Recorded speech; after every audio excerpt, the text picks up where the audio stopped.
What would you get if you crossed Robin Hood and the Joker and maybe sprinkle in a little bit of Aussie as well? Well, since I missed the episode we did Ned Kelly back in August 2022, I'm doing my own.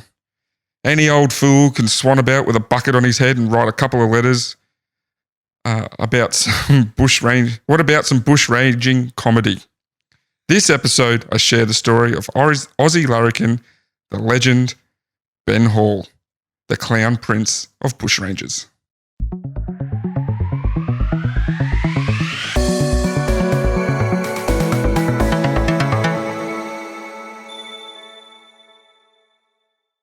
I know that name. I also know that name. I figured this name would have come across your bow when you were doing Neddies. I've also, Neddies. for some unknown reason, thanks Mum and Dad, been to a really annoying amount of bushrangers' grave sites over the years. And I suspect I might have been to his one. I've been to Thunderbolt's grave as well. He was another good bushranger. Yeah. His grave is like actually public. They got a big plinth for him in his town, wherever that was. Yeah, Ben Hall. Yeah. Spoiler, he's dead. Like he's from bushrangers. Hey, were my parents bushrangers? No. Yeah. Is that what we're about to learn? No, that would be cool. We'll get to Ben Hall's resting place later because there's a good photo of it. I'm sure Aaron will put up. But it's been a little while since we recorded. Yeah. There's been some happenings in the world. Yeah. Near and dear to us. Well, that too, but I was going to firstly cover, we've got a bit of an answer on Kate Middleton. Yeah. I still don't believe it. I'm all in for the conspiracy. Here we go. I'm all in. What's the conspiracy? She's dead?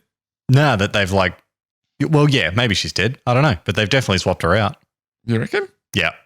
I'm going full Avril Lavigne with this one. I think.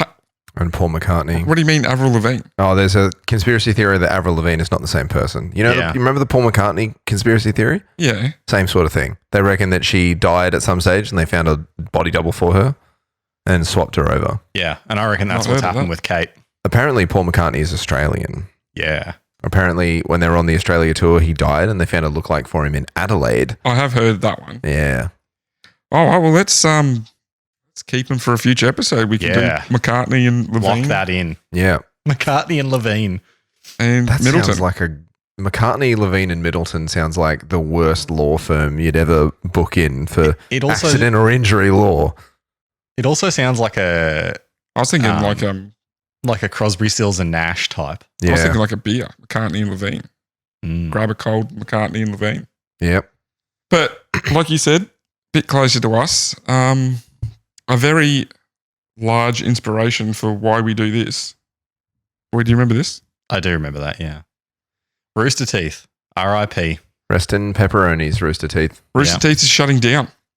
Yeah. Only reason we mention it is because, one, very influential in our podcast. There's like 3 different podcasts that I listen to that helped develop this one. And our friendship. And, of course, our friendship. That was point 2. Yep. Point 1's just relevant to the listener. Okay, sure. And then 3, just in general, very influential for what we know as internet entertainment today. Yeah. I was just thinking the other day, I was listening to IGN podcast, and they were talking about how they did a Let's Play. And I'm like, that term was coined by Rooster Teeth's Achievement Hunter, where they just went, I think it was Ray, at one start of an episode, it's like, let's play. Yeah. And now everyone knows if you say, oh, we're going to do it, let's play in this, you know what that is. And I'm sure that they're not like, I'm sure that a lot of the stuff that they did is like derivative of other things that they'd seen before as well. But they were incredibly popular. And a lot of what you know today in entertainment online is influenced heavily by something from Rooster Teeth at some point. Yeah. Mm-hmm. So, R.I.P. Pour one out for our homies. How white did I just sound? Really bad. So I'll just bring up that in the email he cited fundamental shifts in consumer behavior and monetization across platforms, advertising and patronage, being the reported that the number of subscribers to its first service had dropped to around a quarter of their peak and that Rooster Teeth as a whole would be unprofitable for a decade. Most people probably... The Roost Podcast Network will remain in operation while Warner Brothers Discovery seeks a buyer. The company will also gauge interest in the Rooster Teeth library and intellectual property. Is that from like the head of Water Discovery? Yep. Yeah. Most people don't know what Rooster Teeth is. No. You've probably seen something of theirs at some Yeah, point. like if you're old enough to listen to this podcast, if you're old enough to be interested in this podcast, let's face it, you've probably watched Red versus Blue, or at least seen Red versus Blue in passing on the internet when we were Heard of it. younger. I remember it being advertised at the bottom of MSN. Yeah, I remember. Oh, really? The Yeah. DVDs when they were available at the video store. Yep. There was Yep. things like, "Hey, we've got Red versus Blue." You can That was buy like the them real at JB. first big thing that they did. Yeah. But they've done a few feature films. They've done TV series, like online TV shows as well, multiple podcasts. They were, if you don't know what they were a multi-channel YouTube. Most people would interact with them as a multi-channel YouTube group. They'd have, a gaming division, an entertainment division, a live action. At one point, they did news. Like, Yeah, is there any other I multi-channel? can't think of any. Yeah, IGN's done it a few times. If like there's the Xbox channel, PlayStation channel, but then that's still basically the same thing. they've like folded them back into gaming, just one channel, and then they've tried again. But for Rooster Teeth, were the longest. 21 years. They were the longest running internet company. Yeah. Um, Anyway, RIP. Let's do this episode in their honor. sure. They're not dead. They're just Yet. Anyway, let's go. Ben Hall was born on May 9th, 1837, at Maitland in New South Wales to father Benjamin Hall and mother Eliza Summers. I thought for a second you said Maitland, and you mean like Maitland? Like where the cheese is from? Like Maitland cheese? MAIT? Yeah. Yeah. I mean, mainland cheese.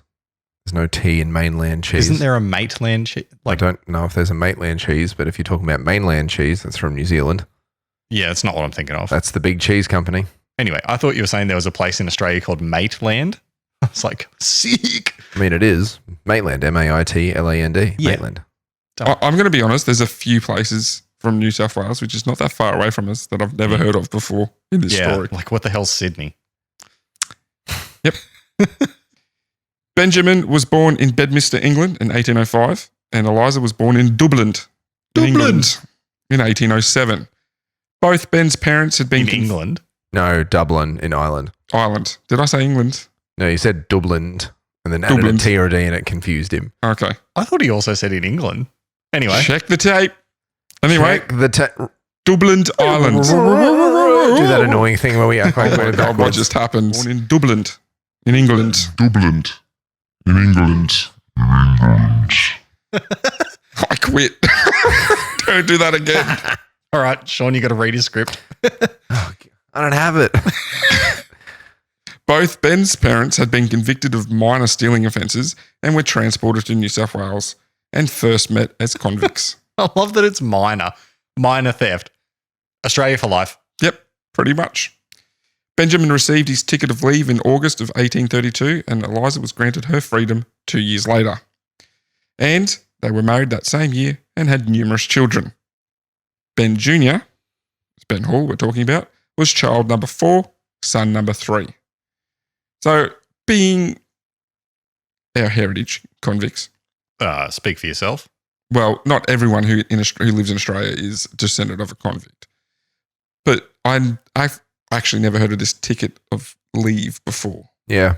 So, like, once they'd served Their time. their time, they were Given a pass. Yeah, It's to settle. It's parole. Yeah. Right. Oh, yeah, it was parole. Yeah. Yeah, it was a document of parole issued to convicts who had shown that they could now be trusted with some freedoms. It was initially issued in Britain and then later adapted for the United States, Canada, and Ireland as well. The ticket of leave system was first introduced by whatever in 1801. The principal aim was to reduce the burden of the fledgling colonial government of providing food from the government's limited stores to convicts who were being transported. Right. So they're like, you're free. Go Yeah, make the your own idea food. was if they seemed to be able to support themselves, they were awarded a ticket of leave. Before too long, tickets were began to be given as a reward for good behavior. But initially it was because they were like, okay, this person is not a unsustainable prisoner. They can probably look after themselves. Here's parole because now we don't want to pay for your food. Makes sense. Yeah. Being the kid of a couple of convicts, and from what I said in the intro, Ben didn't stand a chance and was destined to become an outlaw.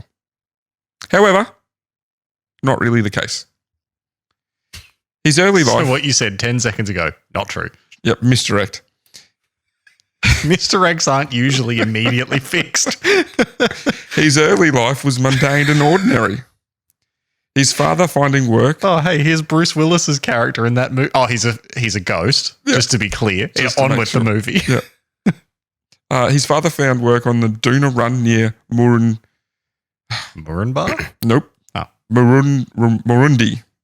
Murrurundi. Mararundi. Thank you. But where does Murra run to? D. Sean loved it. Got him. Near Mararundi for Samuel Clift, and his mother was working in Clift's home. There was a pretty bad drought throughout 1838 and 39, which forced Clift to move all of his livestock back to the Hunter region, and Ben Sr. lost his position at Doona.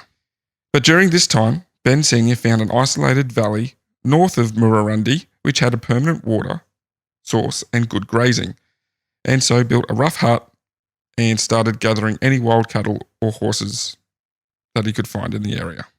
By mid-1842, I've for some reason written 1942, by mid-World War I, by mid-1842, he bought a small block of land in the newly created village of Murarundi and established a butcher shop and also sold fresh produce.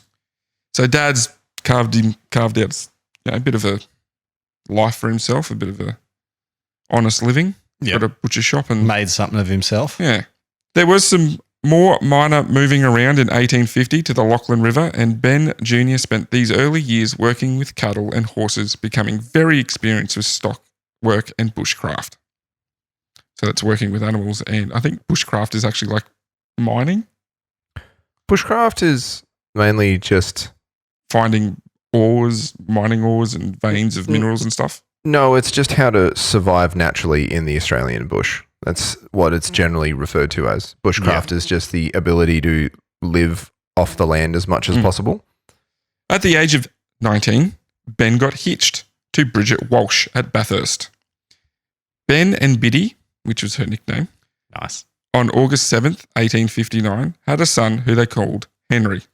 Then, with his brother-in-law, John Maguire, they either bought or leased some land, about 10,000 acres, out of Sandy Creek, which is about 50 k's south of Forbes. Do you know where Forbes is? I have been to He Forbes. does. Oh, I've got no idea. It's like anything inland in New South Wales. Just out there somewhere. It's where the dish is. No, that's Parks. Ah, same thing. Boo! The next time, a lot of time for Benny Boy has some different stories. I found conflicting stories, so I just kind of muddled them together. So Ben was either away mustering for an extended period of time or had been arrested on association for armed robbery. So it was either one of those two things, to which he was acquitted of the armed robbery. But the ending was the same, in that his wife had left him and taken their young son with her. Oh, okay. So he's come back from that and she's gone. Like that, like the guy in my Prohibition story where he went to prison, came back and the wife had stolen everything and run away with the Prohibition agent. Oh, yeah. Hmm. Well, she was having an affair with a young police officer named James Taylor. Oh, Another jeez. government official. I think I could see the writing on the wall here. She had moved to Humbug Creek, which was well away from Ben. Yeah. And this may have been the turning point Yeah. for our titular character, Ben. Does this end in a Such a good word. Does this end in a glacking? Titular is a great word. It is a brilliant It's word. a brilliant word. Actually, no, it doesn't. Oh, glack free since 93. Yeah.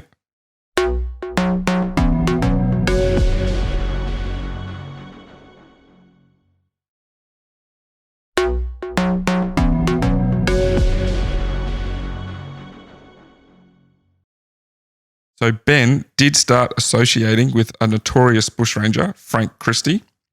Shocking, right? Mm. For the spoiler in the intro. And in April 1862, he was arrested for participating in the armed robbery of Bill Bacon near Forbes. Oh, no, not Bill Bacon. Billy Bacon, Kevin Bacon's dad. great uncle. We're was all connected to Bacon. He was identified by a witness as Was being George in the Egg company. there? George Egg, Yeah. Bacon and Egg. Ah? A witness identified him as being in the company of Frank during the robbery, as well as 2 other men whose names are unknown. The charge, however, was dismissed as the witness changed their testimony. Now, this could have been the time he was away when his missus left. Not sure. Like this, like I said, this is Yeah, that could have been- 1800s history, not very good.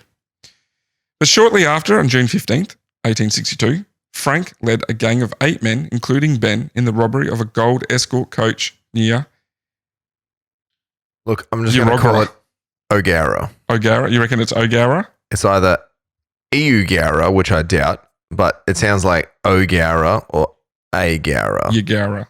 Or Yugara. Noting that a lot of these are indigenous. Well, let me spell it. It's Eugowra. A lot of these are Yagara. indigenous Yugara. names. Yeah. So let's call it- That feels right. So Yugara or Yugara. If anyone knows Australian Indigenous linguistics, please let us know. Yeah, well, there's Type it in the comments there's where we no- can clearly see how it's. Yeah, there's no. Yes, the Wiradjuri people, which is the same tribe of people that are around the Riverina region of Wagga Wagga as well. That's a tough one. We'll go with Yagara, Yeah, because it would be the same as Yamundi. which is now called Escort Rock. Okay. And Because they that's where the escort was attacked. possibly. And they stole banknotes and 2,700 ounces of gold. That's a lot. Yeah, which was worth about £14,000. That's probably like $16 billion now. Again, Sheesh. Ben and the rest of the crew were arrested, but police couldn't gather enough evidence to formally charge him. Right. So let go. Ben was released, and at the end of August, Ben was released at the end of August and returned to his land in Sandy Creek. But on return, found his horses either dead or lost, and also his hut had been burnt down by the police. Oh, man. I was about to say crime was so easy back then, but then so was retribution by the police. So He and his partner, the one he had the land with, were facing mounting legal costs, and so they sold or either transferred the lease to John Wilson of that Right. 10,000 acres. With no family, no land, no direction, Ben drifted for 7 months, and he hooked up with some less than desirable characters, including John O'Mealy, Johnny Gilbert, and Patsy Daly. Did you see any of those names when you were doing Netters? Oh, I feel like John O'Mealy, is a known character. he's a known character. Yeah. Anyway, They're all too far north. Ben Hall was now officially a bushranger. you got to remember, this is like mid Officially? New South Wales, right? Yeah. Yep. Officially? Is that the right word? Ned Kelly was Victoria. Yeah, he was. That Victorian. may as well be different planets at this time. True. I thought, it was Victoria, wasn't he? Yeah, Ned was in the middle, smack bang in the middle of Victoria too. Glen Rowan's right in the centre. I actually think Ben was a couple of years before Ned as well. Mm-hmm. So from 1863 to 1865, over 100 robberies were attributed to Ben and his associates, which made him one of the most prolific and most successful bushrangers. Cool. Yeah, Ben Hall died 15 years before Ned Kelly died. Ah, there you go. Spoiler? Yeah. That is a big spoiler that he died, Sean. It He was a ghost all along. That's the twist. That Ben Hall lived forever. Ben Hall still is alive. right here. Yeah, he's a Please welcome. Yeah, he's 300 years old. He's a Highlander. Like, Yeah. there can Ben be only Hall. one bushranger. He Ben killed the rest. Hall can never die. Ben Hall killed all the other bushrangers. Thunderbolt, Ned Kelly, Gardner, everybody just was like, nope, there can be only one. The movie was wrong. Christopher Lambert was not meant to be in that movie. Now we're getting into a deep It's a deep cut. of my crappy favorite movie, second favorite movie. It was said that him and his crew were well armed and had really good horses, Nice. often stealing race horses. Lots of horsepower. which would easily outrun the old nags the police had. That's so bad. Even though he had many hold-ups using guns, Ben never actually killed anyone. Oh, okay. And it seemed like his goal was What a coward. to humiliate the police rather than just grabbing the loot. I said what a coward. What I meant was, what an upstanding individual. His criminal career was less a reign of terror and more of an 1860 version of the show Punk'd and focused on the police instead of celebrities. I'm really all about tomfoolery. He also gained the moniker of Gentleman Bushranger. And, well, it seems to have deserved it. Yeah.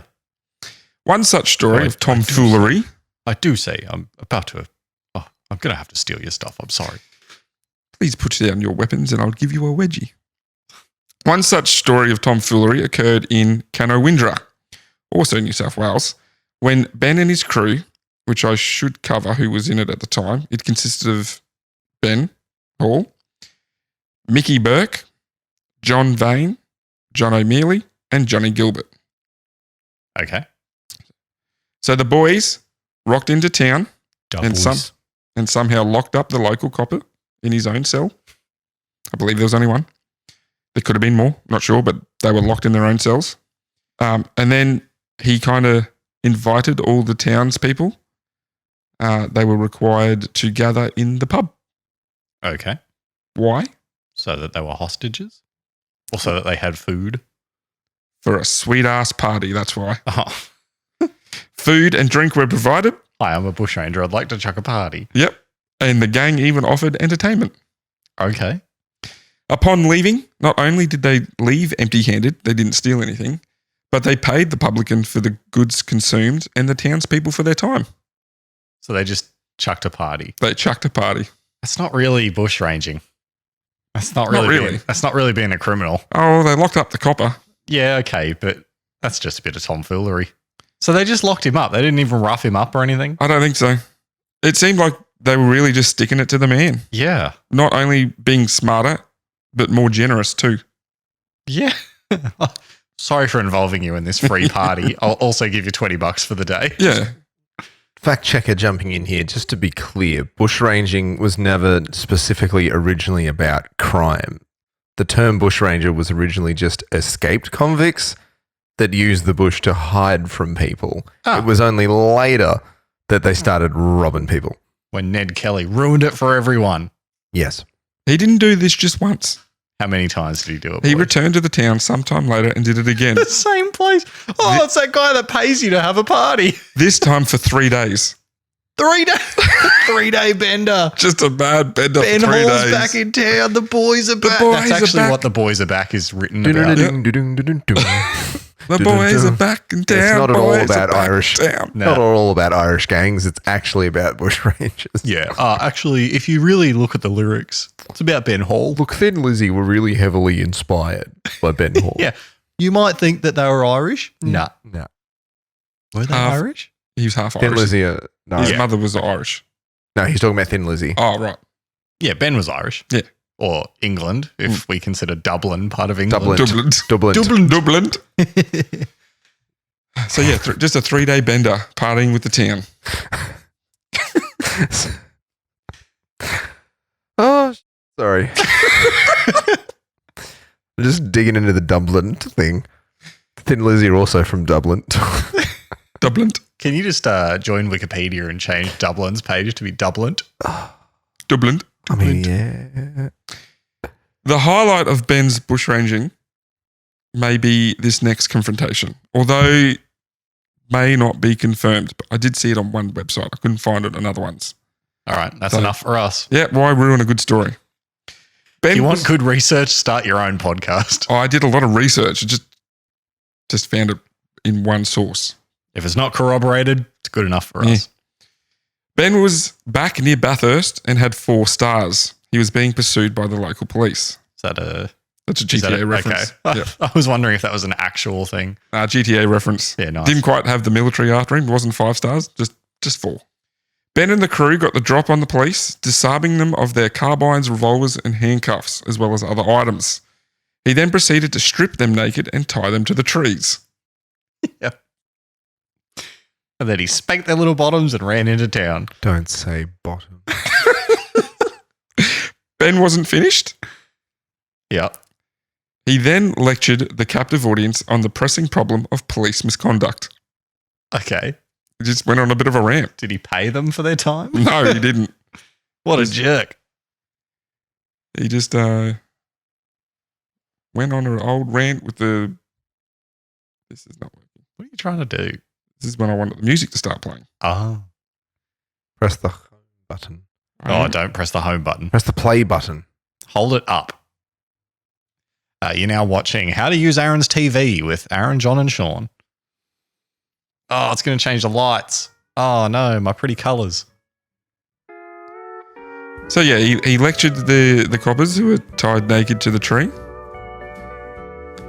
I can only assume he then rode off into a movie-esque sunset with appropriate soundtrack playing in the background, leaving the po-po stuck to the trees awaiting help. Oh, my pants. I've lost my pants. They'd lost everything, Yeah, they had lost everything. That's for sure. even their dignity. Especially their dignity. This guy just got the jump on him, made him nude and tied him to a tree. Yeah. It just may have been that day that Ben Hall proved you can make just as big a statement taking the mickey out of the police as you can shooting at them. As you can guess, the lecture wasn't really well received. No. Anyway, it just added to the legacy that Ben Hall was the Robin Hood of Australia, of Australian history, who did these things not just for personal gain or self-indulging pleasure, but in a true Aussie larrikin style, having a laugh at others' expense. How is this guy not more popular in Australian folklore? I really don't know. He's like that's proper Australian tomfoolery. Yeah. Shenanigans. Having a laugh. However, this was the beginning of the end. Oh, no. Mickey Burke was killed a few days later at Duns Plains, and over the next few weeks, John Vane surrendered to the police, and O'Mealy was shot dead in an attack on Goombla Let's Station. just call it Goombla Station. Go Wimbler. The gang had been reduced to just Ben Hall and John Gilbert. Right. In 1864, he possed up with other scoundrels, and in November, they robbed a mail coach at Black Springs where John Gilbert shot and killed Sergeant Perry. And then in January 1865, John Dunn shot Constable Noble when they raided a hotel in Collector, which is now called the Bushranger Hotel. Is this one of the things you've been to, Sean? I have not been to the Bushranger Hotel. It's pretty neat. It's a cool looking place. Yeah. Having a metaphoric gutful of these blokes, the government finally enacted legislation to bring an end to the careers of these bushrangers. The Felons Apprehension Act was pushed through in New South Wales Parliament, and its specific purpose was to declare Ben and his cohorts outlaws, meaning they would be outside of the law and could be killed by anyone at any time without fear of repercussion. Like- without warning. Without warning. Oh, jeez. So they can just Without shoot any them. warning. Hold to the... Bang. Sorry. Let's try that again. Hold to the... don't worry. Cut the cuss Cut the version. swears. Sean Turnock, outlaw. It's Sunday. It's Like I- Sunday. Yeah. The sun stands for swear. Like I said earlier, all in all, over 100 robberies and raids were attributed to Ben and his associates, and they including holding up several villages, dozens of mail coaches, and the regular theft of prized racehorses. In early of 1965, the gang realised if they were to survive, they needed to leave New South Wales. First, they rested in an isolated cave near Goonbang Creek Cool. Great name. with intentions of gathering provisions and fresh horses for the long trek northwards to Queensland. Goonbang Mick Connolly, a man who promised to give the gang assistance and protection. Instead, he was a slimy little sneaky slug and ratted the gang out to the authorities. A dirty, dirty rat. Dirty rat. In late April, Ben separated from the gang with the intention of regrouping days later at Goonbang Creek, but on the dawn of May 5th, Ben was ambushed by 8 well-armed policemen who shot him at least 30 times as he attempted to run away. And this is a guy that never actually really did crime. Oh, he robbed people, but he didn't True. actually kill anyone. Wow. And they shot him 30 times. How many of the police that ambushed him were tied to a tree at some point? I'm going to say none. Yeah. Oh, maybe he could. I didn't say if any of those were present. The report said he fell and as he held himself up, cried, "I am wounded. Shoot me dead." It's 4 bullets each. Then a died lot. seconds later. Oh. That's 4 bullets each in guns that held 6 bullets. And were probably pretty inaccurate. That's at the a time. whole that's a whole clip each. Assuming they missed the other 2. Potentially not just revolvers. They could have had the carbines. They like silver might have peters or had something. lever actions. Yeah. This is for my pantless friend. But he was still alive after 30 shots and had enough time to go, "Look, you've wounded me. Just kill me." And then he died. Oh, what a way to go. His body was taken back. He could have used a trash can on his head. Then he might have survived. There's a lot of Ned Kelly shade going on in this. Yeah. I'm starting to feel a little bit attacked. No, it's nothing personal, Sean. Ned Kelly was a little bitch. We're going to have to start doing like ranking episodes, like the tier list of Aussie Bushrangers, because I'm okay with those videos go really popular on YouTube. Need little whiteboards and everything. Let's do it. Top 5 Aussie Bushranger. Yeah, Ned Kelly's not Ned actually Colley. on my list. Get D through S tier. That's what. Yeah. Tier list. Nod Coley's not on my list. Not Coley. Not Coley. Benny Boy's body was taken back to Forbes and was buried on May 7th, 1865. And he was later given a headstone in 1920. There's also a plaque dedicated to Ben in Goonbang Creek where he was shot. So you could go to like the area he died and there'd be like a plaque on a stone, as well as a cave in the Wedden Range near Glenfall, which is known as Ben Hall Cave. I'm assuming that's like where he rested up. Must be, yeah. And thus ends the tale of Australians Robin Hood, the Clown Prince of Bushrangers, Ben Hall. Fun one. What a guy. Why is he not more famous?